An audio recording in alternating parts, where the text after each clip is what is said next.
my super messy desk. I'm actually putting together a junk journal for an upcoming trip that I'm going to be taking, hopefully in a couple of weeks. I've been reading Joan Anderson's book, A Weekend to Change Your Life, and I highly recommend it if you have not read this book. And I feel like I really want to take time to be in nature when I travel this time around.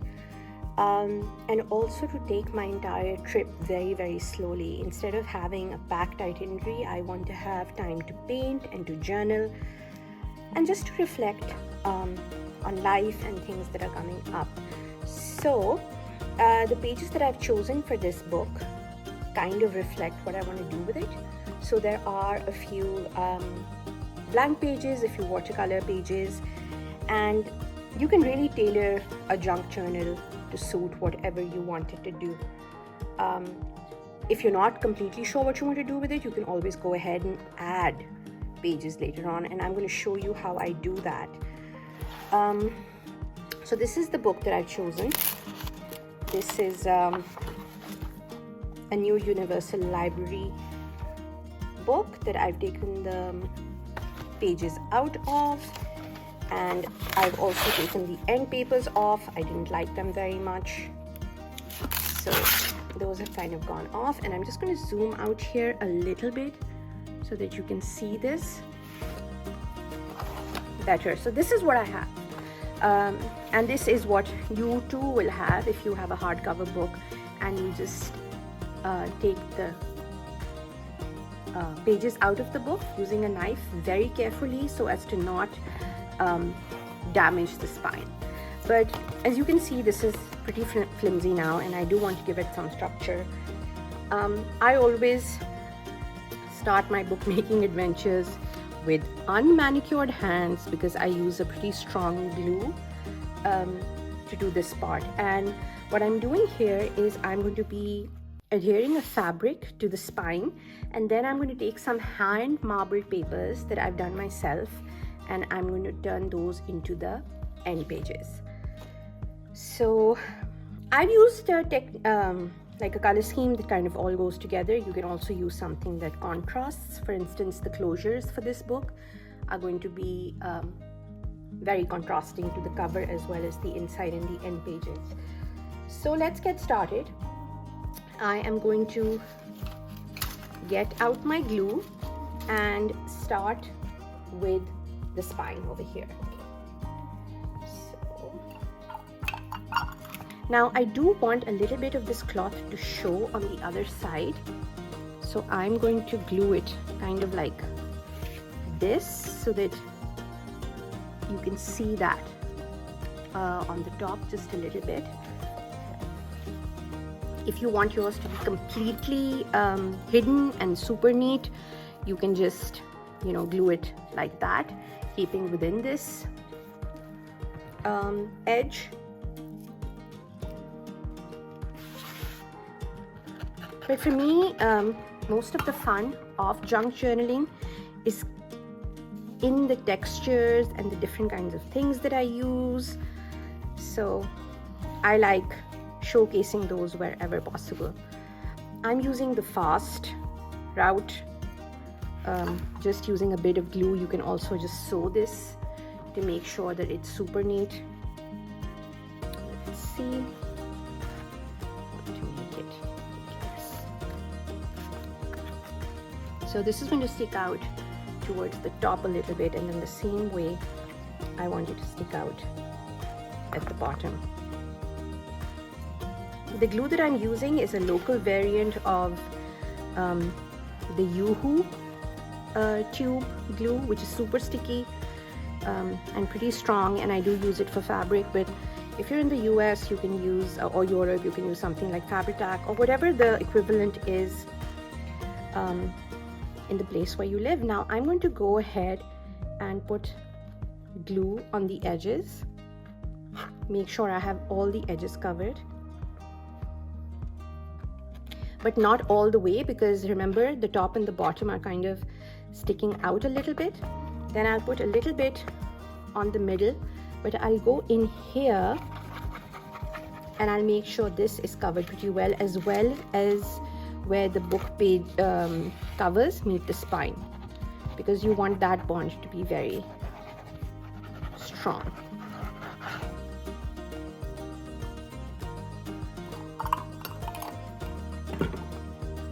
So now I'm just going to take the fabric, and all the fabric that I use mostly comes from like flea markets or thrift stores. You can cut apart old dresses, table linen, stuff like that you find when you maybe go to an estate sale. And this is the reason why I don't usually get a manicure before I begin a crafting session, because I invariably get glue and paint and all sorts of things on my hand. It is one of life's challenges for me to make sure that my hands are not constantly a mess. So as you can see over here, it's very subtle, but I do have a little bit of that fabric showing through, and I kind of really like that.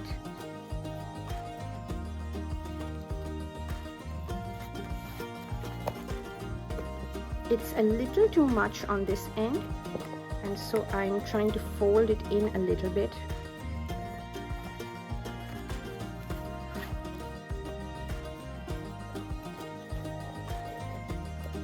There we go.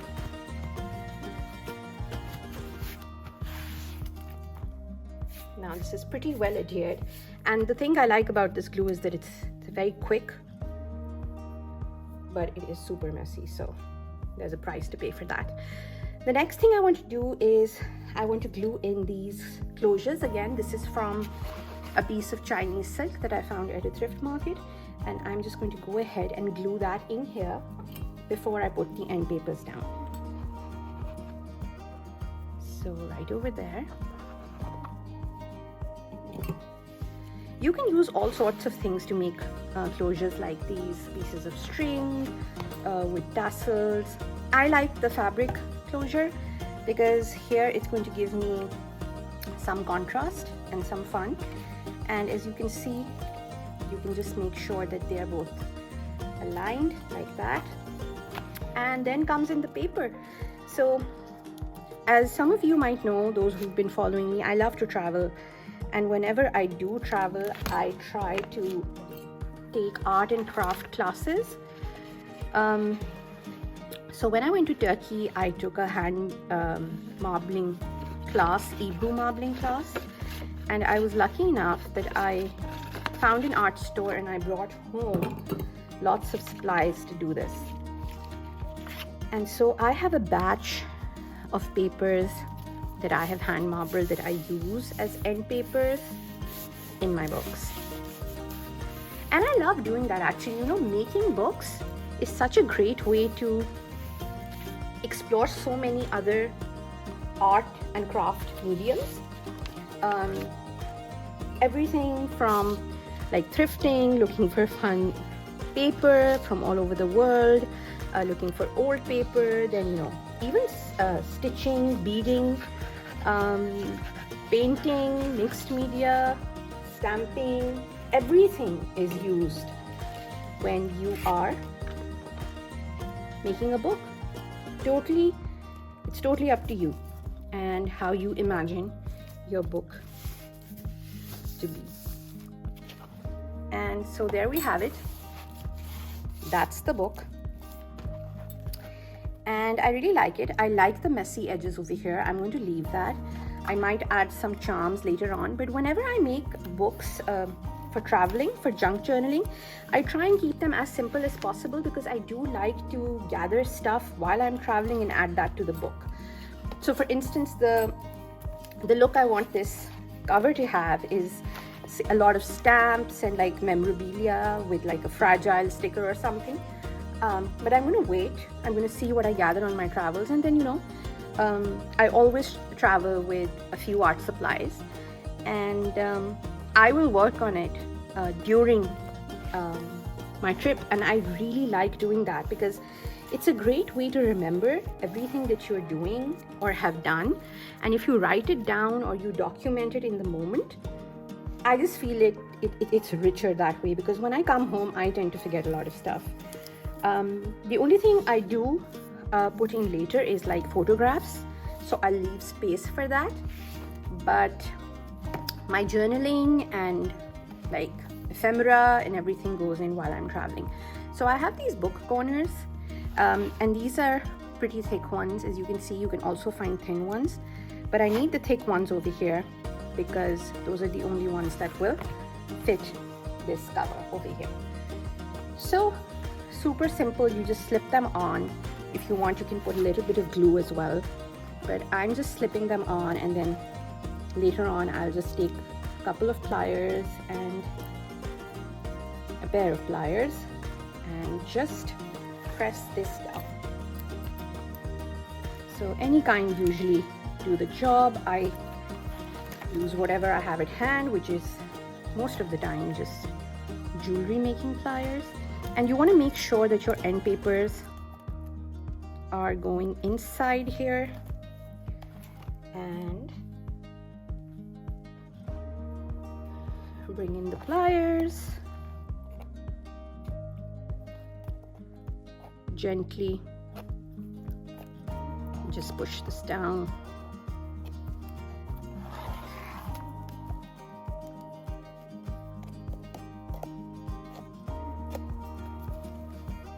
Yep.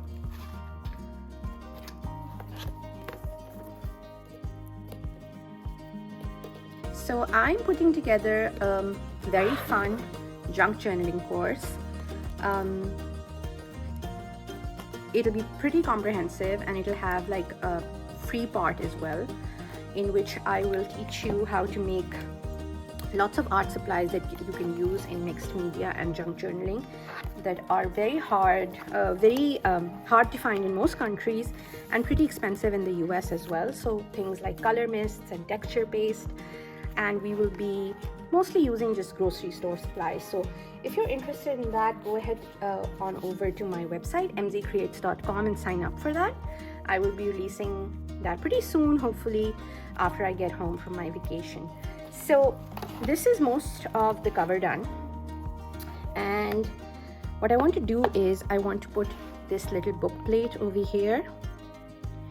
And what I should have done is I should have first done that and then put the end paper so that the brads don't show through, but that's okay. I can always cover it up with a little label or something. So just taking my bookbinding awl and making the holes there. Then I'm going to go through and be very careful. You don't want to hurt yourself doing this. Then I have these teeny tiny little brads, and push those through,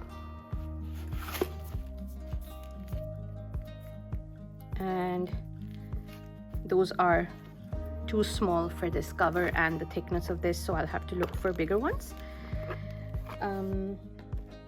So give me just a second and I will be right back. Okay, so I found slightly bigger brads, and we are just going to go through and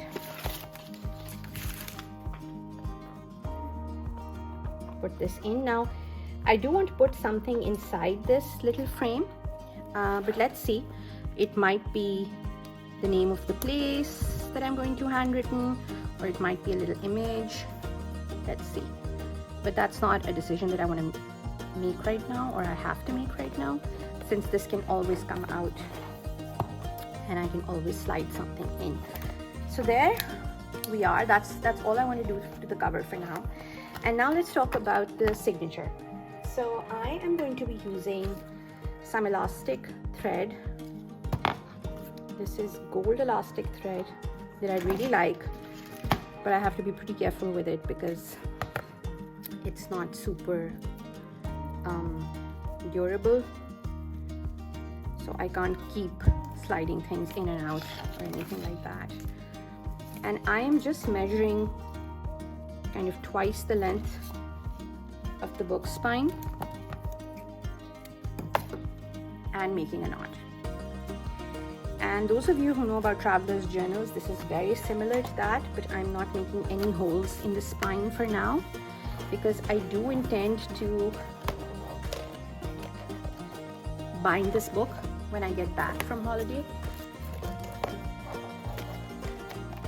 But for now, I just want something that will keep the pages inside and also give me the flexibility of being able to take out a page and work on it in case I want to do that. So I'm going to take you through some of the stuff that I'm going to put in this journal. Again, most of the times I do pick up paper while I'm traveling and add that. And again, this binding system gives me the option to do that. I have a large envelope. It's a plain craft envelope. Then I have some tea-dyed papers. I have this sprayed paper that I made using my own inks. And that is what is responsible for the state of my hands because I was just doing that. Then I have some more lightly marbled paper. I have some pages from an encyclopedia. Then I have some antique notebook pages. I have some scrapbook pages, and I also have the cover that the scrapbook pages came in, the plastic cover, and I've just cut it down to size, sealed it using scotch tape on the top, and I've kept this part open because I might want to slide something inside, might want to put in something that shakes a little bit, some sequins, you never know. Then some slightly larger pieces, again scrapbook paper, vellum that I sprayed, more scrapbook paper, more vellum, more card that I sprayed, and some watercolor paper.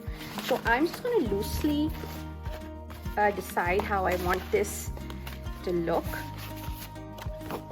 what pages I want in the front, and how I want to assemble my signatures. And again, because of the sort of binding that I'm using, this is something that I could change if I don't like the way it looks. So let's go with this, then put in a piece of vellum.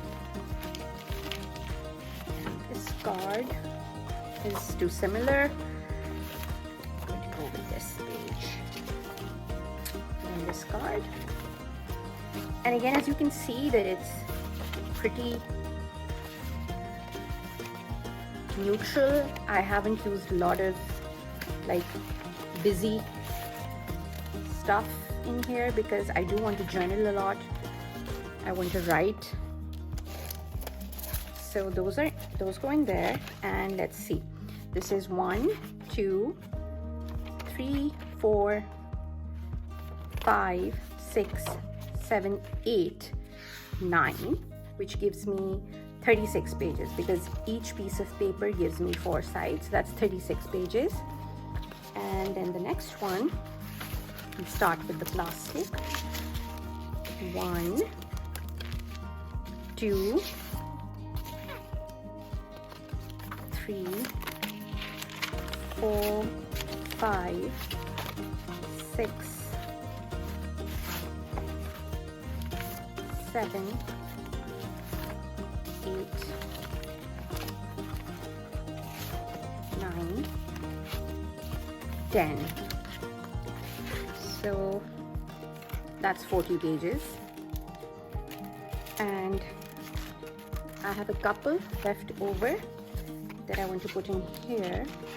So as you can see, I mean, this is very flexible. If I had sewn this in, it would have been a mistake. I would have, you know, stressed about the order. But like this, I don't have to do that, and I can change things around to suit the way the book takes shape on the journey. Because I feel there's so many times where you don't know how things are going to turn out or what you will want something to look like, especially when you're making a travel book. So now each of these has 11 pages. So that gives me a total of 44 in each and 88 in total. So these really add up pretty quickly. I mean, sometimes we think we don't have enough pages, but we truly do. This is pretty loose right now, and so I can easily go in, tighten it up a bit now that I've put the papers so that they don't move around too much, and yet it's elastic enough that I can easily go in. Supposing I want to write something here or something here, and it's not laying flat enough because I've put other dimensional stuff in, I can always just pull the paper out, write, and then put it back in. And when I get home, I can always go ahead and bind it. So that is not an issue. So I hope you enjoyed this project. I can't wait to fill this book and then show it to you, share it with you.